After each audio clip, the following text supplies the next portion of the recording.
Hey everybody, Josh Larson here with the Rage Real Estate team, and it's time for a market update. Last year, we talked a little bit about what was going on in our market. We finished up the end of the year and said there were three major impacts on our market. First, shifting market demand. COVID had an impact on the real estate market, but it wasn't the sort of impact that we were afraid of. Really, the biggest impact that it had, or one of the biggest impacts that it had, is a shifting market demand. People started looking for different things in a house. Primarily, is there space for me to have my kids home and learning remotely? And is there space for me to work separate from that and work from home remotely? And so condos started to slow down quite a bit, especially towards the end of the year. And single family homes seemed to be what most people were looking for. Second major impact was low interest rates. The Fed reduced the rates to record levels. So right now we're sitting below 3% on a 30-year fix, which is almost unheard of. And then third, record low inventory. The people that weren't looking for increased space figured out a way to make things work with their current home and decided not to sell. Or looked out there at what was happening in the buyer's market, heard horror stories about the feeding frenzy, and decided to stay put. So our inventory was at record low levels. That was last year. This year, this coming year, 2021, we're anticipating a bit more of the same, but what we want to talk about primarily in this report is affordability. We hear a lot of things out there about Denver's affordability, whether it is an affordable market or it is not an affordable market, and a large part of what you think about that kind of depends on where you're coming from. Three of the top cities that are sending people our way are San Francisco, Chicago, and New York. So if you're coming from any of those cities, you look at the Denver market, you see that our average price for a detached single-family home is around $600,000, and you think that's extremely affordable.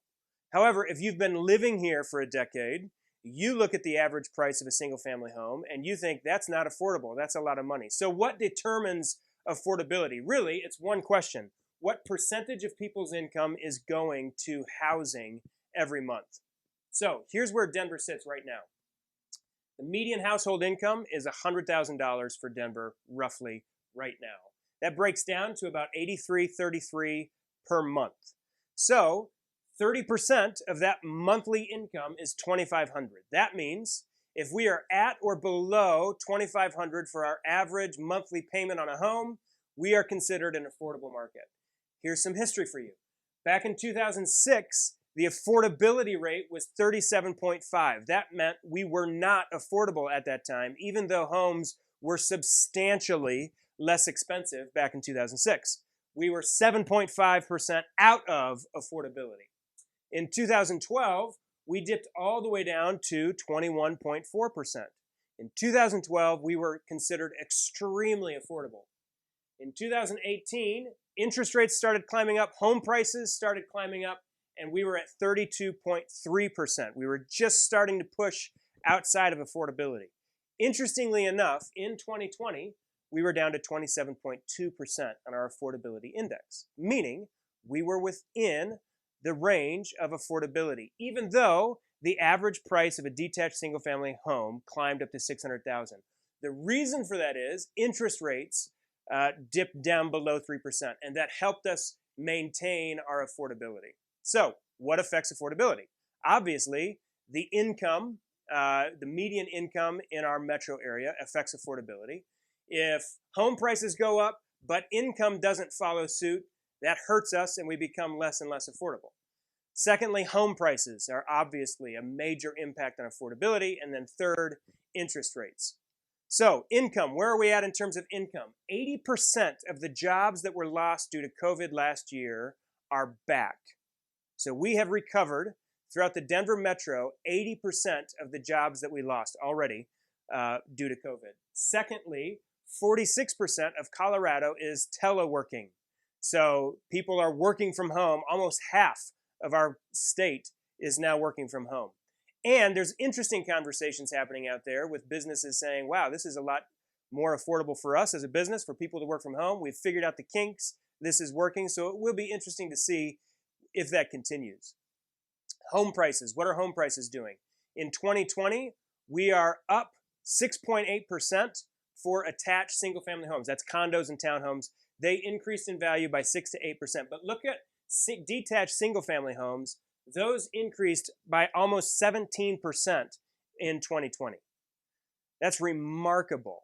And that's driven, again, largely by interest rates and income. If interest rates stay at 2.75 where they are currently, we can grow from an average price of $600,000 and keep our payment down below that $2,500 threshold to $680,000.